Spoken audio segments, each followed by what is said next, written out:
Hello guys, today we will solve the most probable questions for JEE Mains and the topics will include D block, F block and coordination chemistry.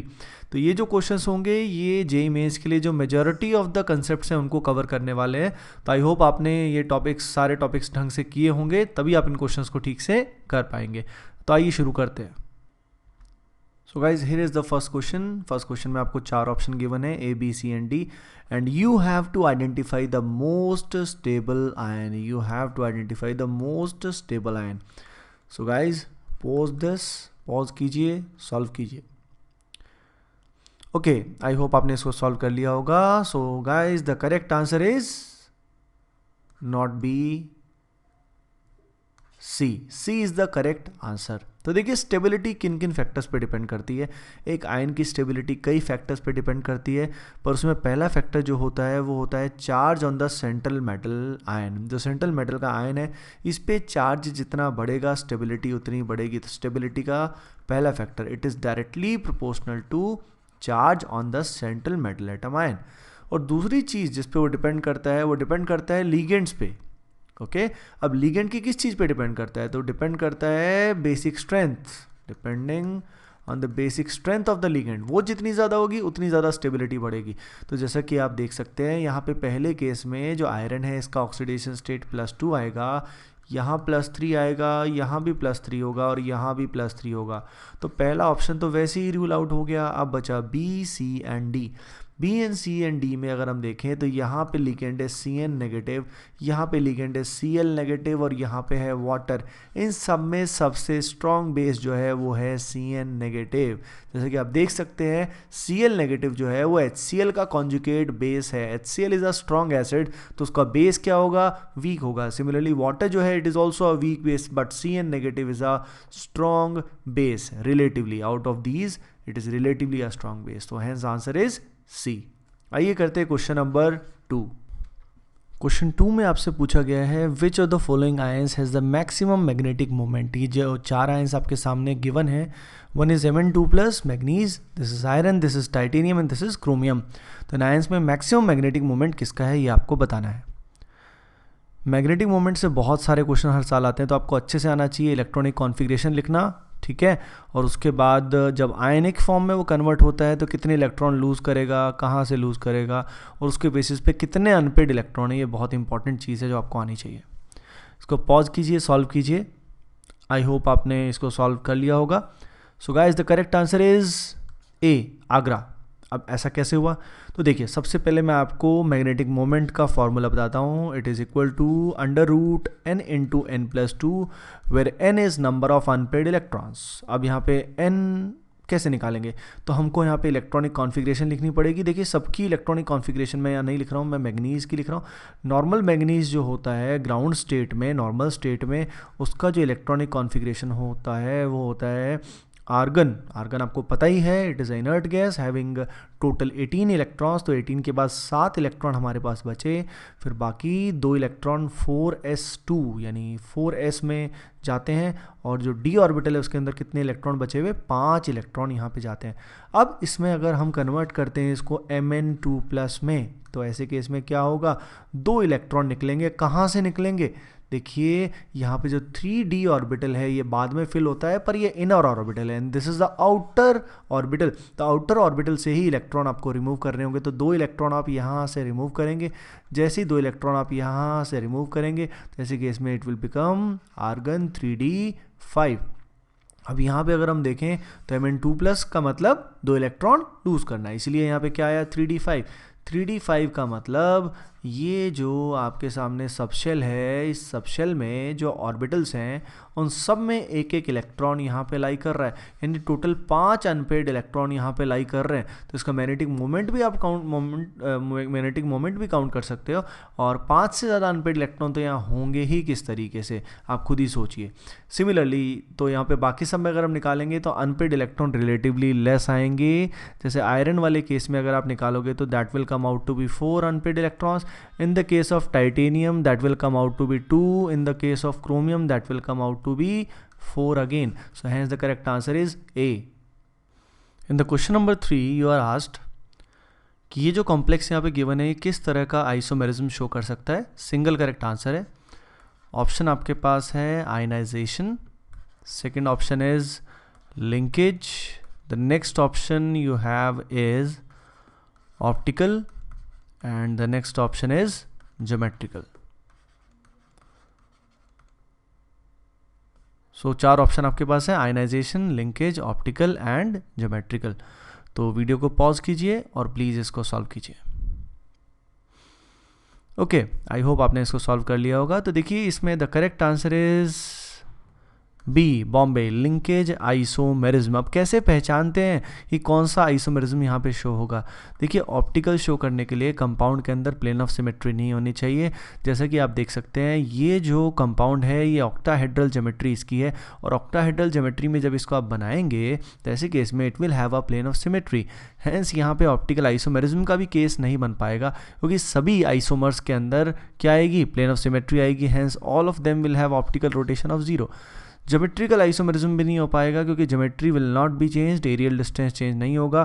So linkage यहाँ possible है। आप clearly देख भी सकते हैं ऐसा तब possible होता है जब हमारे पास एम्बीडेंटेट लिगेंड होता है। अब NO2 एम्बीडेंटेट लिगेंड है, मतलब electron can be donated through nitrogen as well as through oxygen. इस पर्टिकुलर केस में नाइट्रोजन अपने इलेक्ट्रॉन डोनेट कर रहा है।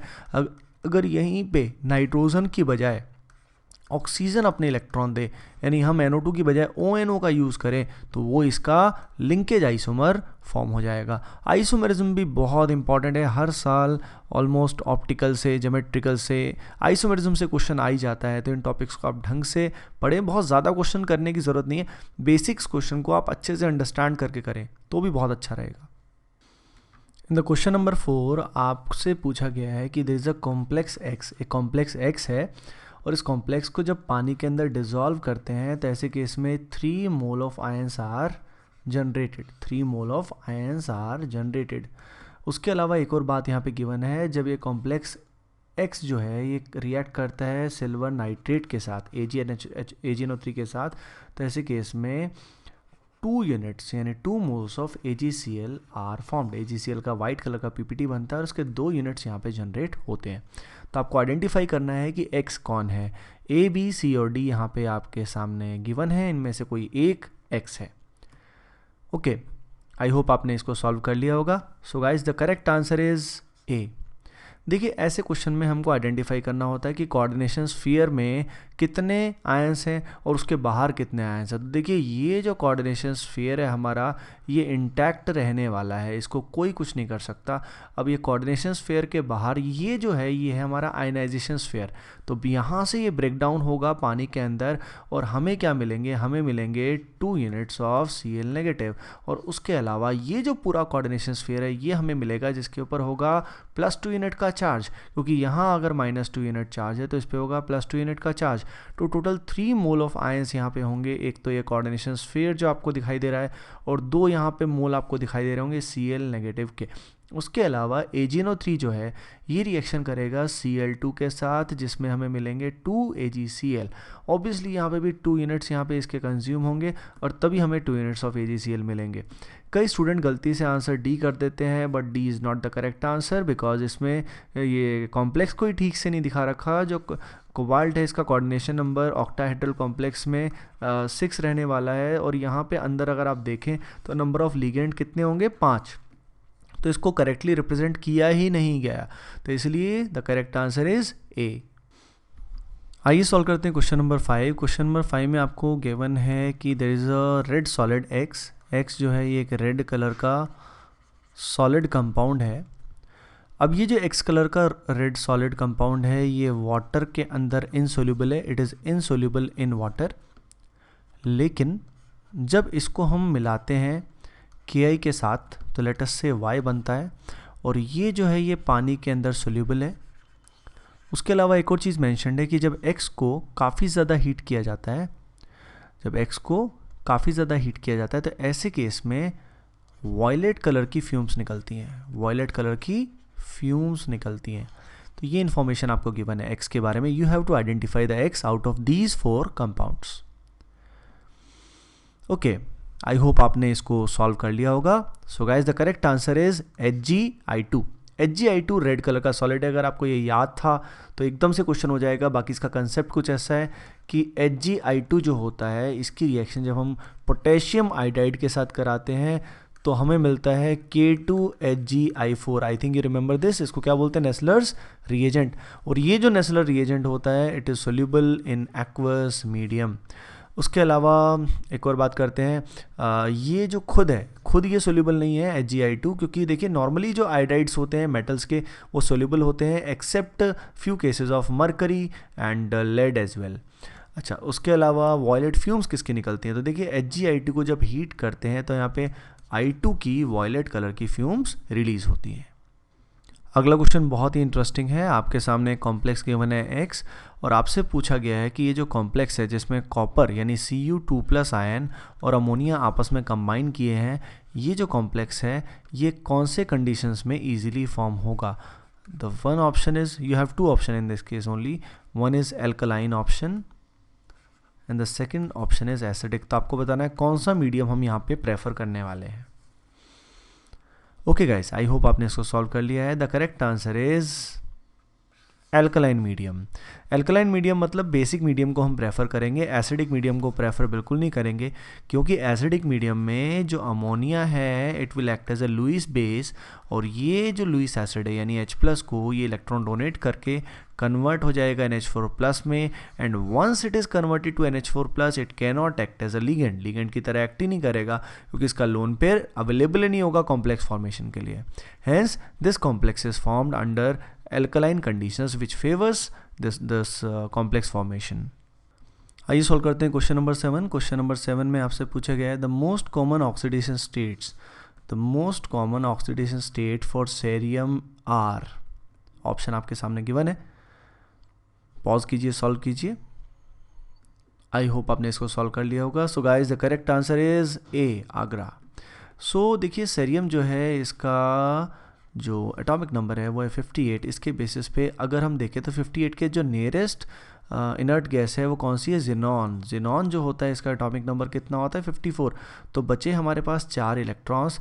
जैसे कि आपको थोड़ा इसमें याद होना चाहिए कि जो सेरियम है वो लेंथेनाइड सीरीज से बिलोंग करता है, तो यहाँ पे जो बचे, यहाँ पे इलेक्ट्रॉन कितने बचे? 54 इलेक्ट्रॉन्स तो यहाँ पे जिनॉन की फॉर्म में हो गए एक तरह से, और यहाँ पे बचे कितने? 4 इलेक्ट्रॉन्स, जिसमें से एक इलेक्ट्रॉन F ऑर्बिटल में जाता है, एक इलेक्ट्रॉन D ऑर्बिटल में जाता है, और 2 इलेक्ट्रॉन जो हैं वो S ऑर्बिटल्स के अंदर जाते हैं, S ऑर्बिटल के अंदर जाते हैं। तो इस केस में जो मोस्ट कॉमन ऑक्सीडेशन स्टेट इसका है, या तो ये यहाँ से 3 इलेक्ट्रॉन लूज़ करता है या टोटल ये 4 इलेक्ट्रॉन लूज़ करता है। अगर ये 4 इलेक्ट्रॉन लूज़ करता है तो इस केस में जिनॉन की जो इनर्ट गैस कॉन्फ़िगरेशन है वो ये अटेन कर लेगा। तो जो 4 ऑक्सीडेशन नंबर है वो एक ही ऑप्शन में गिवन है, उसी बेसिस पे हम इजीली बाकी ऑप्शंस को एलिमिनेट कर सकते हैं। Hence the correct answer is ए। आइए करते हैं क्वेश्चन नंबर 8। क्वेश्चन नंबर 8 में आपसे पूछा गया है which one of the following nitrates will leave behind a metal on strong heating. कौन सा नाइट्रेट, जैसे यहाँ पे नाइट्रेट है, ferric nitrate, copper nitrate, manganese nitrate, silver nitrate. तो पूछा गया है जब इन सबको हीट करेंगे तो हमको मेटल एग्जैक्टली किस में मिलने वाला है। तो पॉज कीजिए, सॉल्व कीजिए। आई होप आपने इसको सॉल्व कर लिया होगा। The correct answer is D, Delhi. देखिए सिल्वर नाइट्रेट जो होता है इसको जब हम हीट करते हैं तो हीट करने से Ag2O रिलीज़ होता है, और Ag2O भी फर्दर हीटिंग में रिलीज़ करता है Ag, सिल्वर मेटल यहाँ पे होता है, और O2 यहाँ पे रिलीज़ हो जाता है। ओके, सिल्वर का PPT यहाँ पे फॉर्म हो जाता है। तो ऐसे metal oxide which are lying below Hg, ऐसे metal oxide which are lying below Hg in the electrochemical series decompose to form metal. तो सिल्वर जो होता है वो Hg से नीचे है इलेक्ट्रोकेमिकल सीरीज में, इसीलिए it will decompose to form metal. आइए करते हैं क्वेश्चन नंबर 9। क्वेश्चन नंबर 9 में आपसे पूछा गया है जो कॉम्प्लेक्स आपको दिया हुआ है उसका IUPAC नेम क्या है? What is the IUPAC name of this particular complex? तो पॉज कीजिए, सॉल्व कीजिए। Okay, so guys the correct answer is potassium hexa cyano ferrate. Ferrate के बाद रोमन न्यूमरल्स में इसका ऑक्सीडेशन नंबर शो किया जाएगा। So this is the correct answer. जैसा कि आप जानते हैं IUPAC नॉमेनक्लेचर के हिसाब से सबसे पहले कैटायन को बताया जाता है। तो कैटायन यहाँ पे क्या है, पोटेशियम है, तो सबसे पहले कैटायन को लिखा जाएगा, फिर एनायन को लिखा जाएगा। इस केस में जो कोऑर्डिनेशन स्फीयर है वो एनायन है, तो इसलिए उसको बाद में लिखा गया।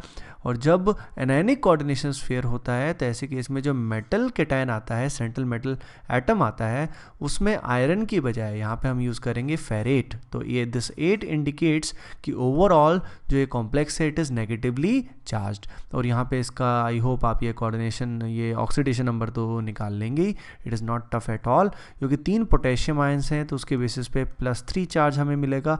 और आयरन का ऑक्सीडेशन नंबर आप x मान लीजिए। साइनाइड जो है it will have negative -1 unit charge, so overall -6 charge हो जाएगा। और ओवरऑल न्यूट्रल होने की वजह से net charge is equal to 0, तो x की value will come out to be +3। आइए अब सॉल्व करते हैं क्वेश्चन नंबर 10। देखिए क्वेश्चन नंबर 10 में आपको बता रखा है कि गिवन कॉम्प्लेक्स में जो स्पिन ओनली मैग्नेटिक मोमेंट है उसकी वैल्यू है 2.84 BM यानी बोर मैग्नेटॉन। आपसे पूछा गया है कि यहाँ पे कौन सी कॉन्फ़िगरेशन के अंदर ऐसा पॉसिबल होगा। पहला जो गिवन है वो गिवन है D5 in the strong field, strong ligand field. In the option B it is D3 weak as well as strong, दोनों केसेस में ही ऐसा हो सकता है, ये पूछा गया है। फिर D4 में only weak field and D4 में only strong field. Okay, I hope आपने इसको सॉल्व कर लिया होगा। So guys the correct answer is D4 in the strong field, strong ligand field. तो देखिए 2.84 यानी ये वैल्यूज़ आपको क्लियरली याद होनी चाहिए। यहाँ पे ट्रिक कुछ ऐसा है, 2.84 है तो ये आपको पता होना चाहिए इट इज़ इक्वल टू √8, और √8 जब रूट इंटू n+2 में हम पुट करेंगे तो n की value must be equal to 2। तो आपको क्लियरली इससे पता लग रहा है कि यहाँ पे अगर ये वैल्यू है तो n की वैल्यू 2 होनी चाहिए। तो आपको बस क्या करना है, इन कॉन्फ़िगरेशंस को देखना है और इनको ऑर्बिटल्स को फिल करना है और नंबर ऑफ अनपेयर्ड इलेक्ट्रॉन देखने हैं। जैसे मैं D5 की अगर बात करूँ तो D5 में देखिए, जैसे कि आप जानते हैं क्रिस्टल फील्ड थ्योरी से कि यहाँ पे 2 तरह के ऑर्बिटल होते हैं। There are 2 set of orbital. एक 3 ऑर्बिटल को बोलते हैं हम T2G ऑर्बिटल्स, और जो 2 ऑर्बिटल्स होते हैं उनको हम बोलते हैं EG ऑर्बिटल्स। अब D5 के केस में अगर स्ट्रॉन्ग फील्ड लिगेंड हमारे पास है तो देखिए पहला इलेक्ट्रॉन यहाँ जाएगा, दूसरा यहाँ जाएगा, तीसरा यहाँ जाएगा। यहाँ पे जो डेल्टा की वैल्यू होती है वो इतनी ज़्यादा होती है कि ऊपर जाने की बजाय इलेक्ट्रॉन यहीं पे पेयर कर जाता है। ओके, बिकॉज डेल्टा की जो value it is greater than pairing energy, hence pairing will take place. तो यहाँ पे 2 इलेक्ट्रॉन बचे हैं तो पेयरिंग यहाँ पे हो जाएगी, यानी यहाँ पे number of unpaired electron only 1 बचेगा। अगले केस में अगर हम देखें D3 के केस में, तो D3 के केस में अगेन अगर हम फिलिंग करते हैं तो आइए देखते हैं क्या होगा। तो देखिए D3 के केस में जब हम फिलिंग करेंगे तो यहाँ पे एक इलेक्ट्रॉन इधर, दूसरा इधर, तीसरा इधर। अब यहाँ पे तीनों इलेक्ट्रॉन क्या हैं, अनपेयर्ड हैं। तो अगर हाफ फील्ड ऑर्बिटल है तो स्टेबिलिटी अच्छी है। तो even in the case of strong field as well as weak field यहाँ पे पेयरिंग होने की कोई रिक्वायरमेंट नहीं है, इट इज़ ऑलरेडी स्टेबल। तो इस केस में जो वैल्यू आएगी n की वो आएगी 3। अब हम इसको अगर देखें किस में, D वाले केस में, तो D वाले केस में अपने पास क्या है, D4 है। तो D4 को अगर हम फिल करें तो आइए देखते हैं कैसे फिलिंग होगी। 1 2 3, और यहाँ पे स्ट्रॉन्ग फील्ड लिगेंड होने की वजह से यहीं पे क्या हो जाएगी, पेयरिंग।